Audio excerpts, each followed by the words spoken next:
Festival ছিংগাপুৰত কোনে পাতিছিলে? জুবিনদাৰ সংগীতানুষ্ঠানটো কোনে পাতিছিলে? জুবিনদাৰ সংগীতানুষ্ঠানটো পাতিছিলে হাই কমিশ্যন অফ ইণ্ডিয়া। আজিৰ দিনটোলৈকে এই অনুষ্ঠানটো তদন্তৰ আওতাত আনিলেনে? মানে SIT-য়ে নোৱাৰে সেই কাম কৰিব। গতিকে আমি সেইকাৰণে কৈছোঁ যে SIT-য়ে কি তদন্ত কৰিছে এই তদন্তটো হ'ব আধৰুৱা তদন্ত। আমাৰ মূল কথাটো হৈছে জুবিনদাক আমি ন্যায় দিব লাগিব। বিশেষকৈ মুখ্যমন্ত্ৰী হিমন্ত বিশ্ব শৰ্মাই ৰাজনীতি কৰা আমি দেখিছোঁ আৰু তেওঁৰ ৰাজনীতি বেছিদিন নিটিকিব। নৰ্থ ইষ্ট ইণ্ডিয়া ফেষ্টিভেল ছিংগাপুৰত কোনে পাতিছিলে? জুবিনদাৰ সংগীতানুষ্ঠানটো কোনে পাতিছিলে? জুবিনদাৰ সংগীতানুষ্ঠানটো পাতিছিলে হাই কমিশ্যন অফ ইণ্ডিয়া, বিদেশ মন্ত্ৰণালয়ৰ। আজিৰ দিনটোলৈকে এই অনুষ্ঠানটো তদন্তৰ আওতাত আনিলেনে? মানে SIT-য়ে নোৱাৰে সেই কাম কৰিব। গতিকে আমি সেইকাৰণে কৈছোঁ যে SIT-য়ে কি তদন্ত কৰিছে এই তদন্তটো হ'ব আধৰুৱা তদন্ত। মানে আমি প্ৰথম দিনটোৰ পৰা এই কথা কৈ আছোঁ। আমাৰ মূল কথাটো হৈছে জুবিনদাক আমি ন্যায় দিব লাগিব। জুবিনদা অসমীয়া জাতিৰ প্ৰাণৰ স্পন্দন, আমাৰ জাতীয় সম্পদ, অসমীয়া জাতিৰ একতাৰ প্ৰতীক জুবিনদা। জুবিনদাক হেৰুৱাই অসমবাসী ৰাইজে কি অৱস্থাত আছে আপোনালোকে দেখিছে। আৰু সেই মানুহজনক লৈ ৰাজনীতি কৰাটো কোনো কাৰণতে শুভ লক্ষণ নহয়। আৰু যিবিলাকে ৰাজনীতি কৰিছে, বিশেষকৈ মুখ্যমন্ত্ৰী হিমন্ত বিশ্ব শৰ্মাই ৰাজনীতি কৰা আমি দেখিছোঁ আৰু তেওঁৰ ৰাজনীতি বেছিদিন নিটিকিব। সেই কথা আমি স্পষ্ট কৰি দিছোঁ। আমি কৈছোঁ যে আপোনাৰ ছিংগাপুৰত য়ট পাৰ্টি কোনে আয়োজন কৰিছিলে? ছিংগাপুৰৰ য়ট পাৰ্টিত যোৱাৰ কাৰণে জুবিনদা সাগৰত সাঁতুৰিবলৈ গৈ মৃত্যু হ'ল বা হত্যা কৰা হ'ল তেখেতক। গতিকে য়ট পাৰ্টিৰ অৰ্গেনাইজাৰ কোন? য়ট পাৰ্টিৰ অৰ্গেনাইজাৰ হৈছে আপোনালোকে জানে তন্ময় ফুকন, আছাম এছ'চিয়েশ্যনৰ এগৰাকী মানুহ। তন্ময় ফুকন এই পাৰ্টিটোৰ অৰ্গেনাইজাৰ। গতিকে তন্ময় ফুকনক আপোনাৰ কেৱল ষ্টেটমেণ্ট লৈ অসমৰ পৰা পঠিয়াই দিলে। ছিংগাপুৰত যিমান আছাম এছ'চিয়েশ্যনৰ ব্যক্তি আছিলে সকলোকে হিমন্ত বিশ্ব শৰ্মাৰ নেতৃত্বত গঠন হৈ SIT-য়ে তদন্তৰ নামত কেৱল ষ্টেটমেণ্ট ল'লে। ষ্টেটমেণ্ট লৈ তাৰ পাছত আপোনাৰ VVIPৰ নিচিনাকৈ গোটেই নিৰাপত্তাৰ ব্যৱস্থা কৰি দি আপোনালোকৰ সাংবাদিকেও একো সুধিব নোৱাৰে, তেনেকুৱা এটা ফেচিলিটিছ দি তেওঁলোকক আকৌ ঘূৰাই পঠিয়াই দিলে। হত্যাকাৰীক কিয় এনেকৈ এৰি দিয়া হ'ল বুলি যেতিয়া ক'লে বা মৃত্যুৰ গোচৰত যিবিলাক অভিযুক্ত তেওঁলোক কিয় এৰি দিয়া হ'ল বুলি যেতিয়া আপোনালোকে প্ৰশ্ন কৰিলে, তেওঁ কয় যে মেধাৱী ল'ৰা, চোকা চোকা ল'ৰা ছিংগাপুৰত থকা মানুহবিলাক। চোকা চোকা ল'ৰা হ'লে আমাৰ প্ৰাণৰ স্পন্দন জাতীয় সম্পদ জুবিনদাৰ নিচিনা এগৰাকী শিল্পীক তেওঁ মাৰি পেলাব পাৰিব? সেইটো আমি কেতিয়াও নামানো। সেই কথা আমি আগতেও কৈছোঁ। কোনো কাৰণতে নহ'ব। আমাক জুবিনদাৰ ন্যায় যিকোনো মূল্যৰ বিনিময়ত লাগিব। আৰু এনেকুৱা যিবিলাক তদন্ত চলিছে আপোনালোকে দেখিছেনে নাই? এতিয়া তদন্তৰ নামত তেওঁলোকে বিহু কমিটিবিলাকক মাতি আছে।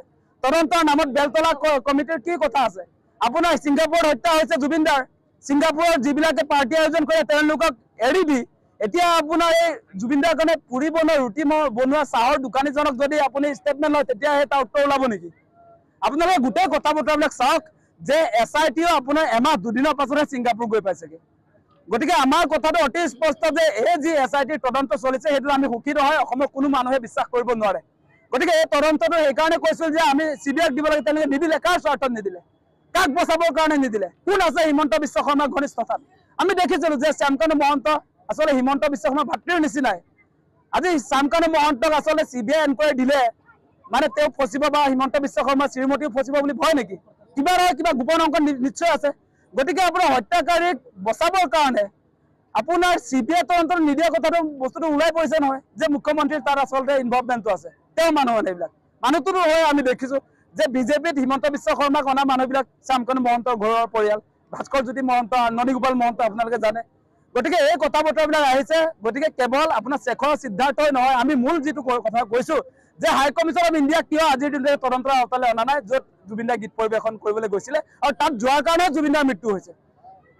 গতিকে আপোনালোকে এটা কথা চাব যে ভাৰত চৰকাৰৰ এটা অনুষ্ঠানে যেতিয়া তাত ছিংগাপুৰত আমাৰ অসমৰ শিল্পীগৰাকীক লৈ যায়, তাত গৈ পোৱাৰ পাছত ছিংগাপুৰত কিয় তেওঁ নিৰাপত্তাৰ ব্যৱস্থা নকৰিলে?